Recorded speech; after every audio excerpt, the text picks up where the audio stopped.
दोस्तों नमस्कार। दोस्तों आज का विषय बहुत ही महत्वपूर्ण और छोटा है।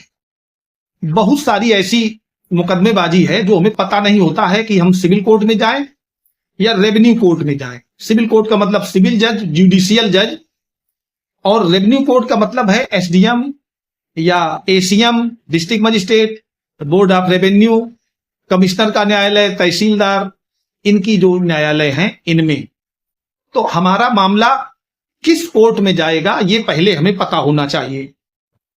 अक्सर हमसे लोग कहते हैं कि साहब हमारा मकान आबादी में बना है और बंटवारे का मुकदमा है। होता क्या है, जैसे बहुत बड़ा एक खेत है आपका, 1 बीघे का, उसके थोड़े से पार्ट में कोई मकान बन गया है और ज्यादातर गांवों में या शहरों में भी जो एग्रीकल्चरल लैंड थी उसमें लोगों ने मकान बनाने चालू कर दिए और मकान बना लिए।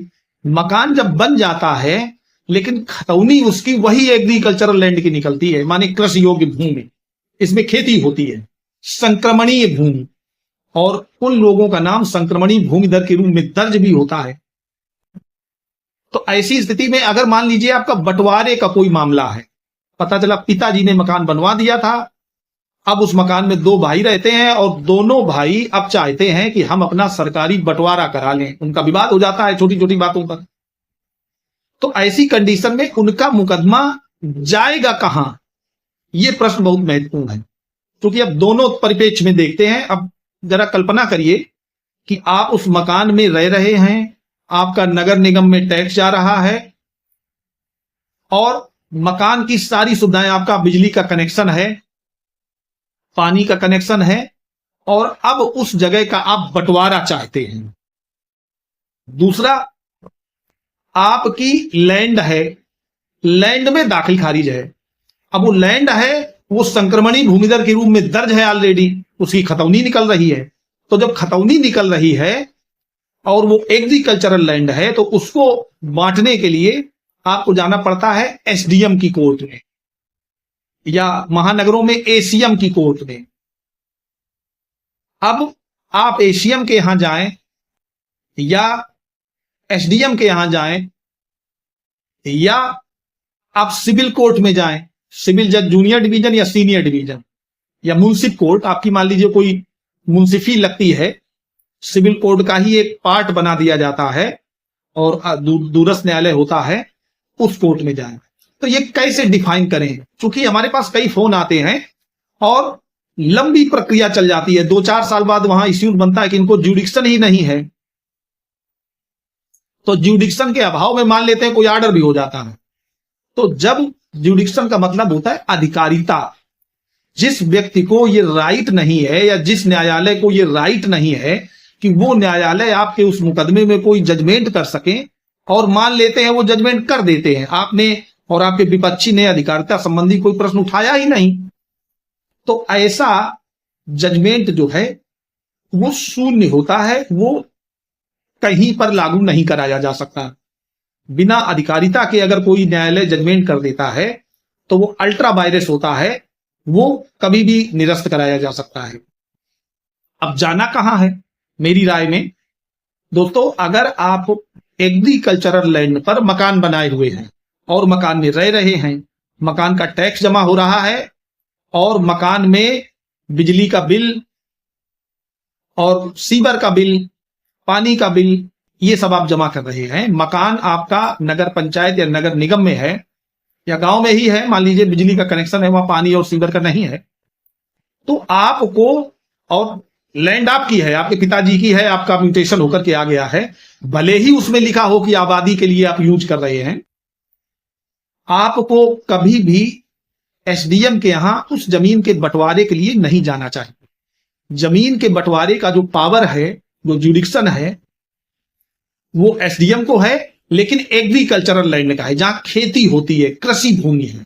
लेकिन अगर उसी कृषि भूमि पर आपने रहना प्रारंभ कर दिया है, ऐसी एक्टिविटीज वहां विद्यमान है जो एक्टिविटीज रेजिडेंशियल हैं, रहन चालू हो गई है, तो उस मकान का या उस संपत्ति का बंटवारा केवल सिविल न्यायालय ही करेगा और कोई नहीं कर सकता। और इसमें एक और महत्वपूर्ण बात बता दें, इस पर एक रूलिंग भी हम बताएंगे जो हम डिस्क्रिप्शन बॉक्स में डाल देंगे उसका लिंक, जो आप लोग देख सकते हैं। कभी कभी क्या होता है, दो भाई हैं और दोनों अलग अलग जगह रह रहे हैं। एक मकान ऐसा है जो पिताजी छोड़ गए थे, उसमें दोनों भाई रह रहे हैं। एक भाई ने और बनवाया है, उसमें वो रह रहा है, और वो मुकदमा डालता है कि इस मकान का बंटवारा कर दिया जाए। अक्सर ऐसा होता है, दो भाई हैं और दो मकान हैं, एक मकान छिपा करके दूसरे मकान का मुकदमा डालता है दूसरा भाई कि इस मकान को बांट दिया जाए, हमारा 1/2 भाग है, और जिसमें रह रहा है वो कह रहा हमारा पर्सनल है। तो ऐसे मुकदमों के लिए एक रूलिंग है माननीय इलाहाबाद उच्च न्यायालय की, जिसमें यह कहा गया है कि जब भी बंटवारा होगा तो टोटल प्रॉपर्टी का होगा, बंटवारा पार्ट में नहीं होता है। जैसे मकान का बंटवारा हो रहा है तो जितने मकान उन लोगों के संयुक्त हैं उन सभी मकानों का बंटवारा कराना पड़ेगा। ऐसा नहीं होता है कि एक मकान बांट लिया और एक मकान छूटा हुआ है, उसको बाद में देखते हैं। तो दोस्तों, क्योंकि ये अब चल रहा है, लोग छिपा करके ऑर्डर करा लेते हैं। हालांकि ऑर्डर वो इन्फेक्चुअस होते हैं, आप जैसे ही बताएंगे तो वो उस ऑर्डर को रिकॉल कर लिया जाएगा, लेकिन वो तब कराया जाता है रिकॉल जब आप पता चला उसी में एपीयर है, आपको जानकारी नहीं है, आपने अपनी गैर जानकारी में कोई ऑर्डर करा लिया और एपीयर भी बने रहे, माने सक्रिय सहभागिता आप देते रहे, अपने जवाब लिखते रहे, सब कुछ करते रहे, और ऑर्डर आपके खिलाफ हो गया है, तो फिर उसकी अपील करनी पड़ेगी। वही कोर्ट उसको रिकॉल नहीं कर सकती है। माने कंटेस्टेड ऑर्डर जो हो गया, कंटेस्टेड का मतलब है दोनों पक्षों को सुनकर मेरिट पर कोई ऑर्डर हुआ है और उसमें आपने कोई बात नहीं बताई है, तो वो उसी कोर्ट द्वारा रिकॉल नहीं होगा, फिर उसके लिए आपको अपील या रिवीजन करना पड़ेगा। तो दोस्तों, रूलिंग यह है कि बंटवारा जब भी होगा तो सारी प्रॉपर्टी का होगा। डिस्क्रिप्शन बॉक्स में हम उस रूलिंग का हवाला दे देते हैं, और आप लोग अपनी जानकारी बढ़ाइए, ताकि ये ग्रामीण क्षेत्रों में बहुत ज्यादा चल रहा है। पता चला कोई मकान है, आबादी में है या आराजी में है, अब उनका आराजी में वो कहते हैं कि साहब आबादी में है और खेत की खतौनी निकल रही है, एसडीएम के यहाँ पहुंच गए, साहब बंटवारा कर दो, तो वो 2-3 साल का समय खराब करेंगे। सब लोग जब एपीयर हो जाएंगे तब उनको जुडिक्शन नहीं है ये कहते हुए वो बंटवारा खारिज कर देंगे। तो दोस्तों, अगर ऐसा कोई मामला है, आप लोग बिल्कुल निश्चिंत होकर के उस मामले को आगे प्रोसीड करें, लेकिन प्रक्रिया यही अपनाएं। सिविल कोर्ट में भी वही प्रक्रिया है, वही वहां है। बंटवारे की 2 डिग्री बनती हैं, एक प्राइमरी डिग्री होती है और एक फाइनल डिग्री होती है। प्राइमरी डिग्री में अंश निर्धारित कर दिए जाते हैं और कच्ची पैमाइश कर दी जाती है। फाइनल डिग्री होती है, उसके बाद एग्जीक्यूट हो जाता है बंटवारा, आपको वही डिग्री उठा करके सबको दे दिया जाएगा। तो कोई बहुत बड़ा रॉकेट साइंस नहीं है, बस यह है लोग उसको डिले करते हैं, प्रयास करते हैं कि जल्दी से ना हो पाए।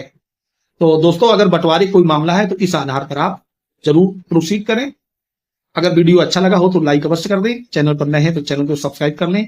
धन्यवाद।